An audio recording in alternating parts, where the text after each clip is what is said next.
for old-fashioned recipes and your gardening needs, while sipping on Kentucky bourbon. Sit right back in your big red hat. We're taking rural back from the urban. Listen to the stories where Kentucky is proud. Share the giggles with all of your friends. You're all tuned in to Friends Drifting.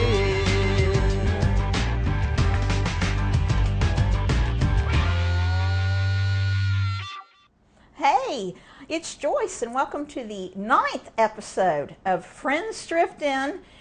And today we are celebrating Thanksgiving. And one of the great things about Thanksgiving is friends. Friends Drift In on Johns Creek is so excited to have Kathy Rehmeyer as our guest today. You may have seen her in some cutaways on KET. She and I shared a little video on KET Kentucky Life. Everybody said, "Who's the pretty lady?" It was Kathy Rehmeyer. She is a pathologist by trade. One of the few other women in Pike County that has a degree in agriculture. We're going to be talking about 4-season gardening today. Yes. And we're going to be talking about gluten-free and what that means. So Kathy, why don't you tell us a little bit about what gluten-free means? Well, gluten-free for my family means it's a way to keep my family healthy. My husband and my daughter, at least one of my daughters, has celiac disease. And a lot of people don't know what celiac disease is. They're familiar with other autoimmune diseases like Crohn's disease or multiple sclerosis. But there's more people in this country with celiac disease than all those other autoimmune diseases combined. It's the most underdiagnosed disease in the country. And essentially, people have to avoid gluten if they have that diagnosis. Gluten comes from wheat. Comes from wheat, rye, barley, and it can be hidden in a lot of processed foods. And so we do a lot of our own gardening to grow our own food, to keep our family safe and healthy. We do a lot of our own baking as well. And it's just mainly for maintaining our health. So today we're going to do a gluten-free dressing, which will be a little bit fun. We're going to start out, this is a Waltham squash. That's how I say it, Waltham. This is what we grow. Most people around here know it's a butternut. But now Kathy is like me. She likes to grow the crazy ones. Kathy, what's this? So this is an Italian butternut. Okay. And this is a butternut rugosa violina Gioia, which means... She has a doctorate degree, y'all. No, I'm sure I just slaughtered those pronunciations. But essentially, the Gioia means joy in Italian. And, of course, rugosa for its warded appearance. Very here. textural, yeah. And, of course, they get very large, as you can see, compared to the more traditional butternut that we're familiar with. So we diced that ahead of time. That's right. And so if you could grab me a spatula, all I'm going to do is I'm going to pour some olive oil into my pan, and I'm going to take some of these. I'm going to let you get my other pan. This is about 8 cups of this butternut squash, and I'm just mainly doing this in a single layer here. And then I'm going to take this spatula, and I'm just going to get it coated. Get it good and coated with so it don't brown off too bad. Olive oil. Now we've preheated our oven to 425 degrees. And we're using an extra virgin olive oil, which is a cold press. If you look for the cold pressed olive oil, you get a better product, better cooking, better taste, less flavors. To complicate this, because this is going to have a lot of flavors we're going to add in later. So kind of a fun process. Okay, so once I've got that all mixed in there, I'm going to add a little salt and pepper to that. We have some sea salt. You tell me when. I've got a heavy hand with Okay, salt. that's good. And then a little cracked pepper as well. I always like to use the cracked pepper whenever possible, that you grind it as you go, because that releases the oils and it'll give you a much better flavor. Now, since we're talking about gluten-free cooking here, I'll mention also, if you're cooking for your family that has celiac disease, it's very important that you use dedicated cookware. A lot of bakeware will have gluten residue on it if it's been used for biscuits or other wheat-containing foods. And so in our family, even though I do not have celiac disease and I can eat gluten, and trust me, I do when I get out and about, we are a dedicated gluten-free kitchen at my home for that reason. All right, so this goes in the oven. That's right. And then the other skillet as well. Yeah. Now when we talk about zucchini on Johns Creek, this is not what we talk about, Kathy. What have we got here? This is a type of zucchini called a tromboncino squash. It's also an Italian heirloom. It's also known as zucchini rampicante because it will grow rampant through your garden. Nothing touches this. Zucchini rampicante, like rampant, which means rampant. mad. That's what I think of because nothing kills this thing. No pests bother it. It withstands drought. It withstands heat. Even though I planted these late this year, still I had some for green. And really, when you're using it as a green zucchini, you want them much smaller than this. But then they also get rather large as well, and they are more like a butternut squash. So you can let those cure. And you can see, are you back there? Yeah, you can see why this is called a tromboncini or a trombone squash. I love it. Okay, so we're going to cut that up as well, and if you'll just go ahead and add some. Whoops, we lost one. It's not the Food Network. Yeah. So we need a little olive oil in here. Yep.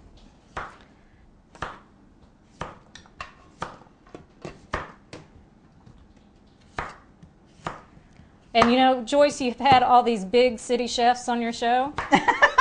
And I'm sorry, but you know, we might be here for a while with me cutting this We thing call up. this real life, and we're just friends hanging out in the kitchen. Right. This squash, a lot of the Italian squash, I like to point out, I've grown several different Italian zucchinis, but they're a lot firmer than what we grow around here. It's very, almost apple firm. Almost apple firm. And they cook so much better than some of the softer summer squashes. Okay, so we're just going to toss this in. Throw them right in here. Yeah, one thing I like about these zucchinis, these tromboncino squash, when you use them young like this, and also when you're baking with them as the mature squash, as you can see there's no seeds in that stem.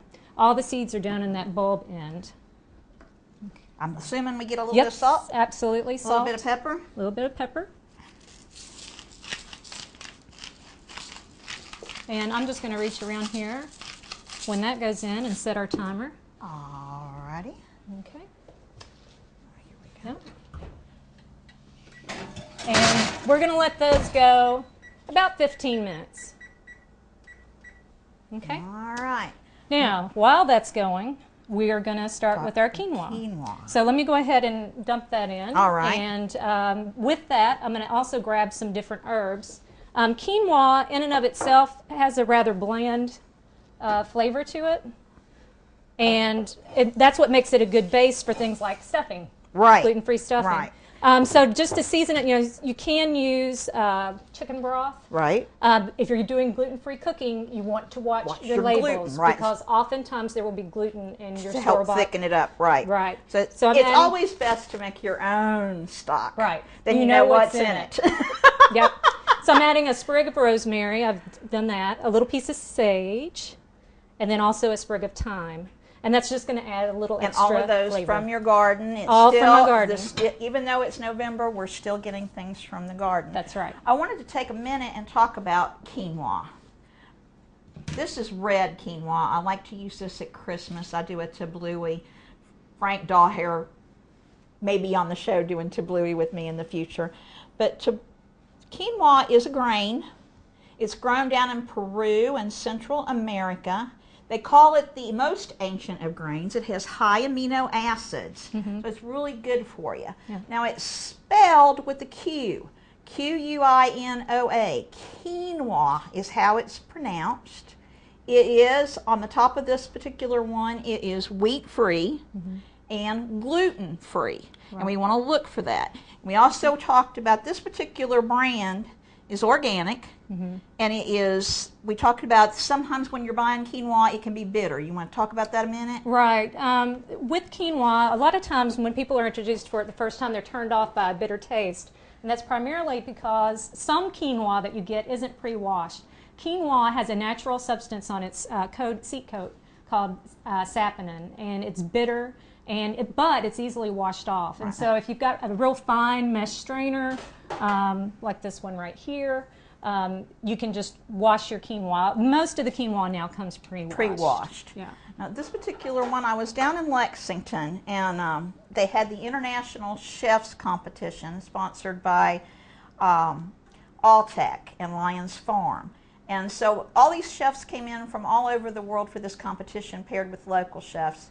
Chef Hervé, I hope I got that right, came from Peru, and he was so excited about cooking with quinoa. Quinoa is native there. The Mayans used it, the Aztecs, and he sat and he was trying to tell us how that it grows, and it grows on a seed head. And if you remember last episode, we did sorghum, and that's how he tried to explain it to me. He says, you know sorghum, you know sorghum, and so it grows, quinoa grows similar to this. It's one of the last of the purest grains, and it's really exciting to be able to use it. I laugh because Peru is a mountainous country, and That's true. even though Peru and Pikeville, Kentucky are far apart, mountain people seem to have a similar culture no matter where you are. What are we going to do next, Kathy? Well, while everything's cooking, that's one thing I like about this. It's just you prep things a little ahead of time, but it goes really quickly. While that's cooking, we're going to chop up some onions and some parsley and tear some mint, and those we'll be adding to our stuffing in a moment. I pulled these onions this morning, y'all. These are out of my garden. Great. Still fresh, still rolling. Now we're going to go for about a cup of onion. We'll That's take another it. thing I like about this one. Yeah, this is one of those just recipes. throw it It's in not precise by any means. Now we're going to, let me get a bowl. Yeah. There it is. And we're also going to do some mint in this, right? That's correct. And how much mint are we going to need? About a cup. Alrighty. Yeah. So if you wanted to go ahead and start shredding I mint. got the mint right here. Okay. And I'll just let you set these to the side somewhere. And I'm sure you'll want to save these because you know you can replant those.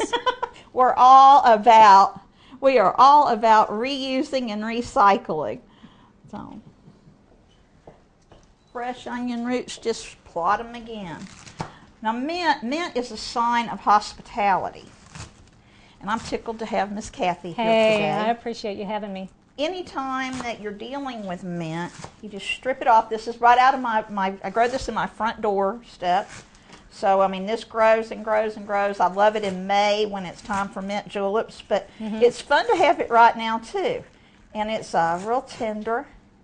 It smells great. And it will grow. All you need is just one little bit, and it will take over your whole garden. Anytime you're working with mint to be cooking, we always tear it rather than cut. If you tear mint, it won't bruise and get black and unsightly. And then we just keep pulling it off of the... I'm going to reach around you and grab that parsley then. Alrighty. Parsley is a really interesting herb. Now you have a flat leaf. You're going Italian today. I said Peru and Italian flat leaf. I can't help it. I love Italian heirlooms. And parsley's great too, you know, especially this time of year when things are getting colder. A lot of your herbs are sensitive to cold temperatures, but parsley is one of those that's pretty cold tolerant. It can take many hard frosts and be okay, and it will even overwinter without you offering any type of protection to it as well. The Italian, or the International Chef's Cook-Off in Lexington, the second night I went and saw Chef Peter, and he was from the Czech Republic, and they love parsley, the Czech Republic. But he had Jeremy Ashby scrambling all over because in addition to wanting the parsley leaves, he cooked with the parsley roots, which was interesting. I've never done that before, but it was very good. Now there's a special type of parsley for that, is there? There is, and it's not easy to find, but I got seeds for it. So next season, y'all, you'll be seeing that. Great. All right, we're good. Okay. So we've got the green onions. Yeah, and you know what, actually I'm just going to let those sit right there Okay. and make things a little bit easier to toss everything together. All right. And so now it's just a matter of a weight game. Looks like our quinoa is about ready to roll. I'm going to Yeah. add some persimmons. That's right. These are persimmons that I picked near our home. that I dehydrated. Octavia Hatcher's watching over you as you get out under the persimmon tree. That's right. And if you don't have persimmons, you can also just use dried apricots as well. That will be just fine. Persimmons is local. I mean, that's as local as you could get. And what I'm doing here is I'm going to, the quinoa needs to rest for about 5 minutes so it will fluff up real nicely. Are we turning that off? Yeah, then? we're going to turn that off. Okay. Thank you.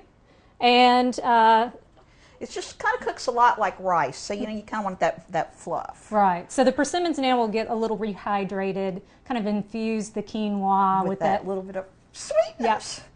Yep. Now, we always do things big on Friends Drift In.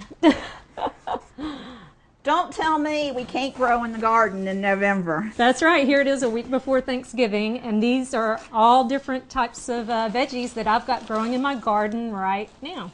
What you got here? This is a Japanese giant red mustard, and this is a great cool season vegetable. Frost will hit it, it'll wilt down, but as soon as the sun comes out, it springs right back up. Right. I'm guessing. Oh! I didn't know what you had down in the bottom of that. Now, Kathy, this is not an Appalachian thing. No, it's not, but it could be if somebody's grandparents had brought this here years From ago. Italy. From Italy. Say this was a Peruvian chef. This is kohlrabi, and it's kind of like an above-ground turnip. Right. And so I've got 2 different varieties here. And what you would do is you would take the leaves. You can eat the leaves, but the real gem is this part, this bulb here that sits up above the ground.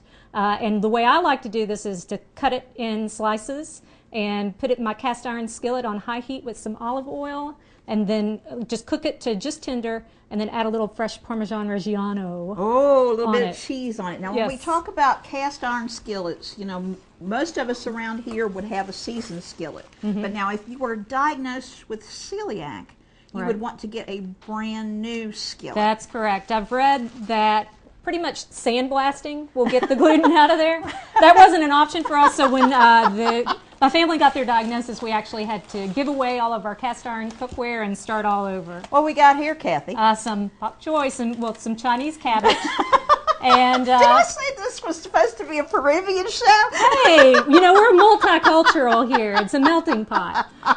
But I've recently discovered Asian greens. We make a lot of stir fry, especially with venison. This is venison, that would be wonderful so good. for stir fries. Just like you were doing. This is Swiss chard.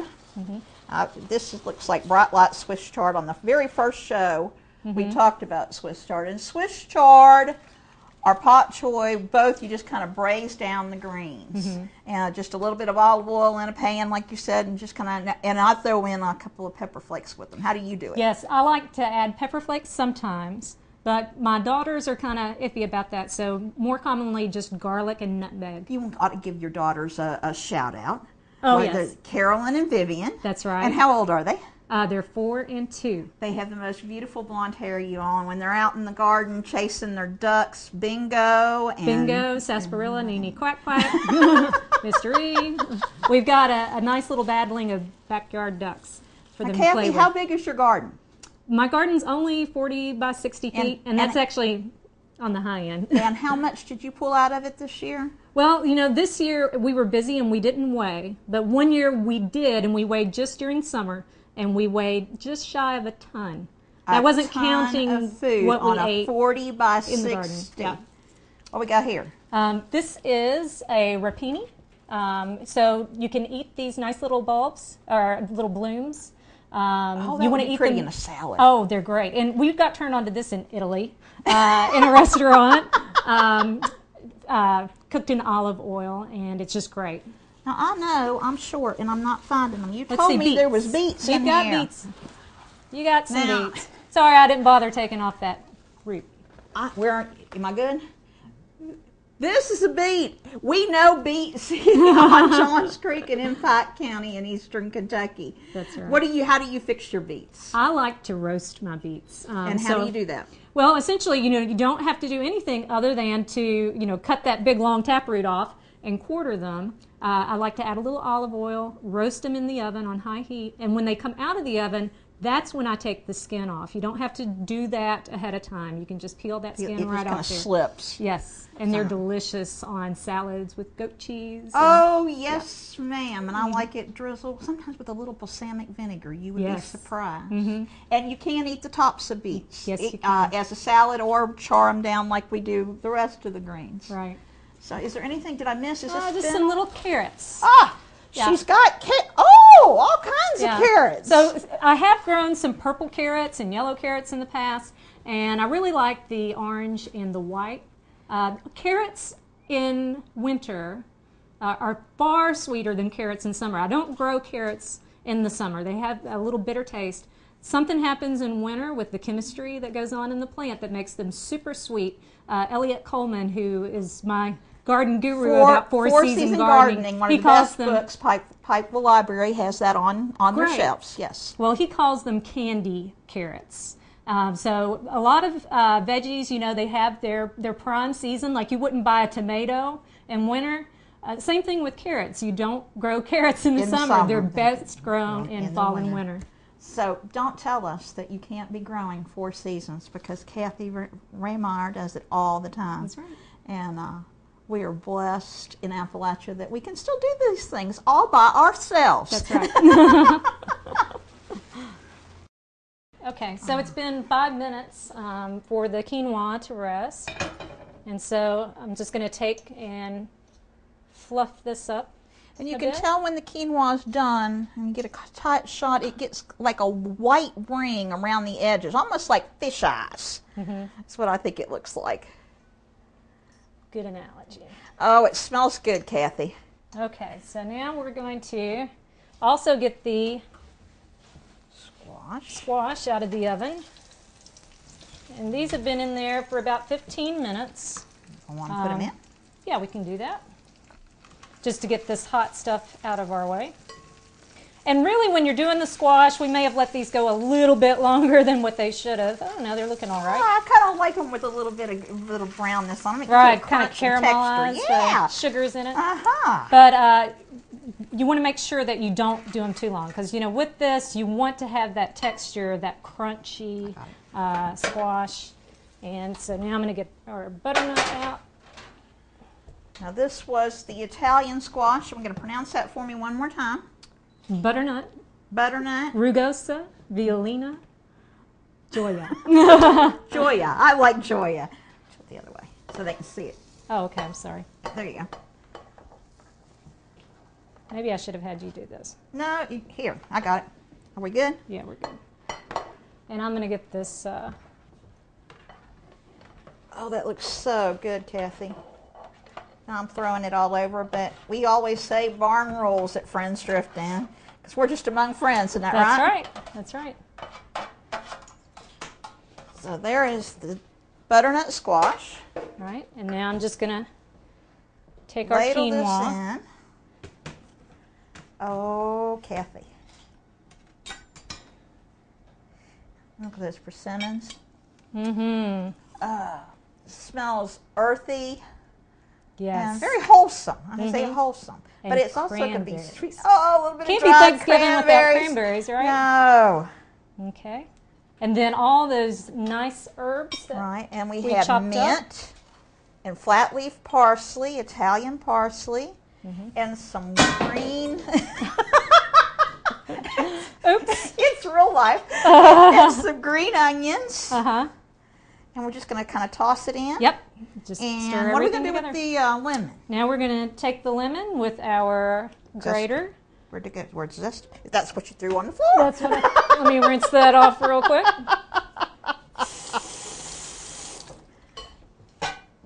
And while you stir that up, I'm just going to carefully put some lemon zest. Now, when we talk about lemons, when we're doing, I'm picky about my lemons, and I know you are too. Yes. If I'm just going to do juice and I'm not going to use the skin, I will cut some corners and buy conventional lemons. Right. But if I'm going to zest and use that skin, I want organic, because I don't want any pesticides on there for my children, my family.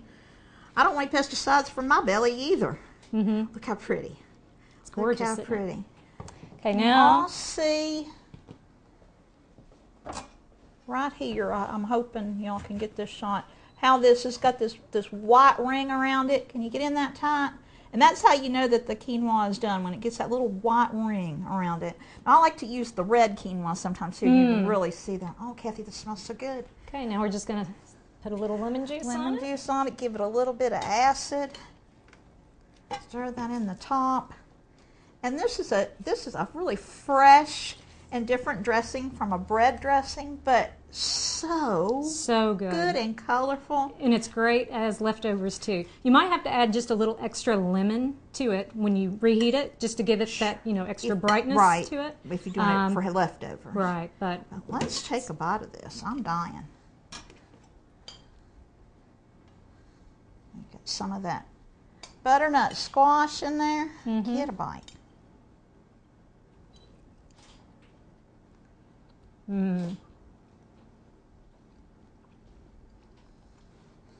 All the herbs. Good. Excuse me. All the herbs. Y'all, this is fresh. It's all local, pretty much. All except for the local, olive oil. Out of our garden. And the quinoa, we got to figure out how to do that. Yeah, well, maybe we can hit up Chef Hervé. So, we've got one more segment to do where we're going to talk about some gluten-free entertaining just for the holidays. Just because you're going gluten-free doesn't mean you can't have an abundant Thanksgiving. That's right. On my blog, Friends Drift In, the recipe for a flourless cake. You heard me right, flourless. The trick is this has sorghum to make it moist and some eggs. And what gives it the texture is just some gluten-free cocoa powder. Now, Kathy, you're a beekeeper. That's right. That keeps that garden rolling. That's and you right. know, it's the holidays and we like to share. And so we're going to put some honey on top of this because it wasn't decadent enough, you know. A little bit of that honey. Yum. Oh. We've talked about the Peruvian influence today with quinoa. We talked about the Aztecs. For this particular one, I used Green and Black's organic. It's called Mayan Gold. Maybe we'll see the future. Oh boy. So we're going to try this flourless cake. And tell me what we've got over here, because this is not wheat.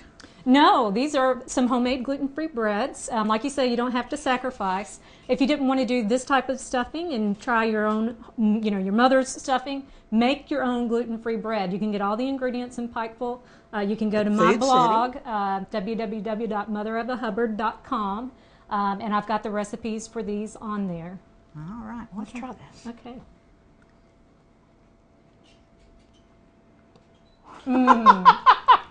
That is good. That's ridiculous. Kathy and I love to do heirloom gardening. This is a blue Hubbard. That's right. Which kind of the inspiration for your blog. That's right. Mother of a Hubbard. That's right. And we've cooked with all these fabulous winter squash today. We hope that you will do some four-season gardenings. And as we close out, we're doing a little bit of hot chocolate. Oh, but first, I need to give you a little memento. No. Yes. No, trust me. You need this. Open it up. Of our memory of our first TV shoot together. Go ahead. Have a sniff. Smell the lemon. Smell the melons. So here we go. Share the giggles. Share the Kathy giggles. Ray Meyer on Friends Drift In.